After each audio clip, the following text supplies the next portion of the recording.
What is going on, everybody? It is time to talk about Katina and Isaac for this week's episode of Married at First Sight.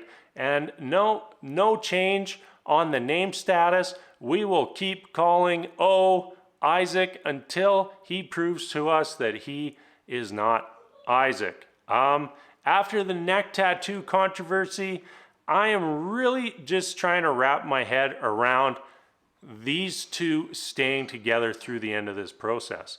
You know, one thing that was probably spoiled for us with the whole neck tattoo controversy is that more than likely these two are going to say yes on decision day, even though we have seen how abusive and horrible Isaac has been to Katina all season long. I will say though that this week was probably the least abusive week that we've had from this couple all season long. Isaac was in that group setting and trying to show off to everybody how much of a relationship expert he was, and for the most part was on good behavior this week. Anybody notice who sat out when the guys were cooking the meal for the ladies in the kitchen? When the guys were trying to get together and do something nice for all the women, who didn't participate? That is right, that was Isaac.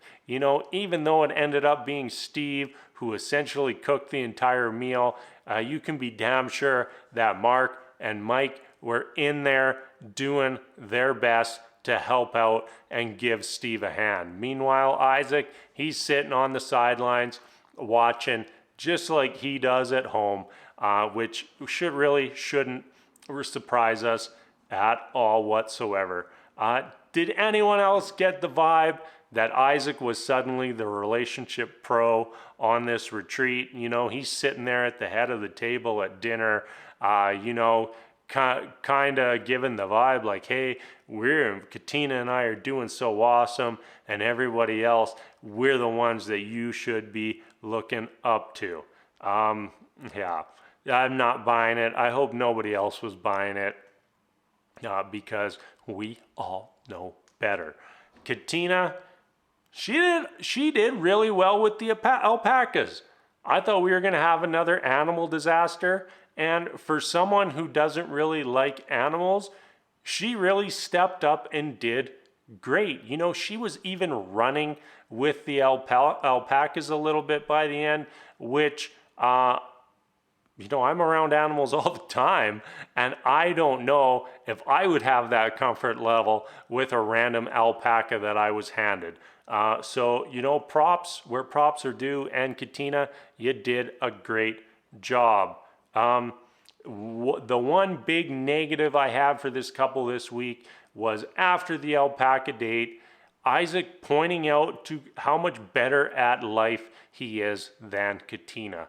I really felt that was unfair. You know, he's holding it over her, that he's worked so hard on his life, that he's worked so hard to pay off all of his bills.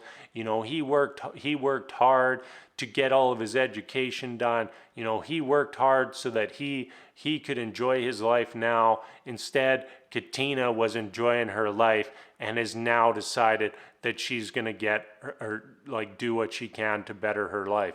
You know, someone who's going back to school at an older age should always, in my opinion, be applauded.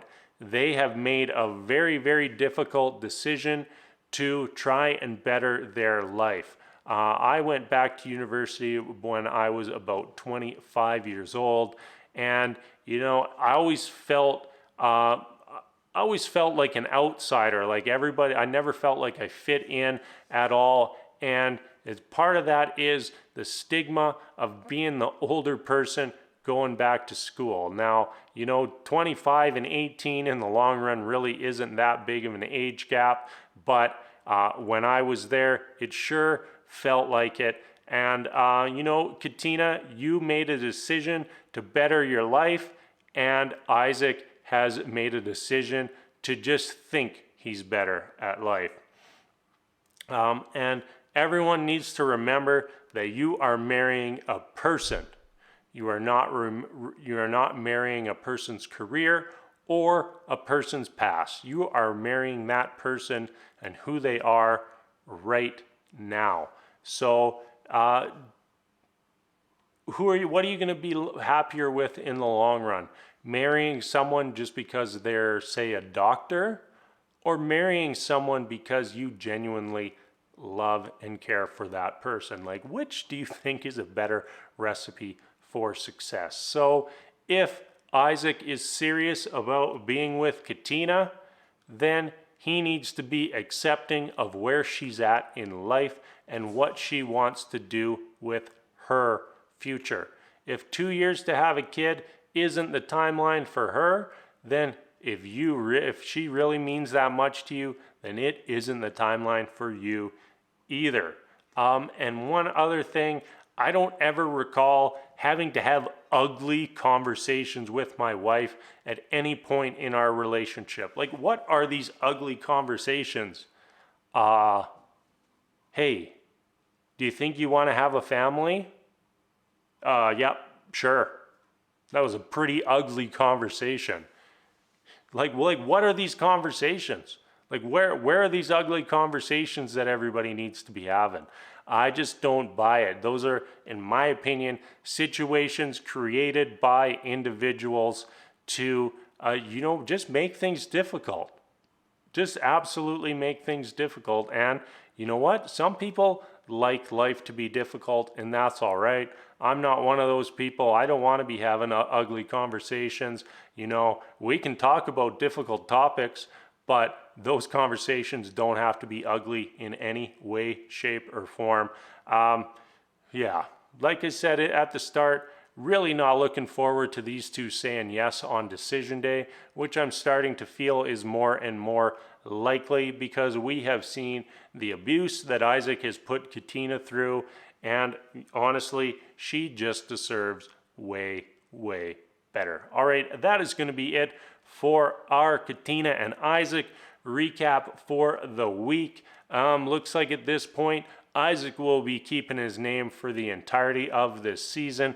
I think we're a little bit too late for redemption at this point because, he can have a good half hour, but there's always got to be that little Isaac moment that rears its ugly head each and every episode. So as always, everybody, thank you so much for watching. And until next time, we will see you later.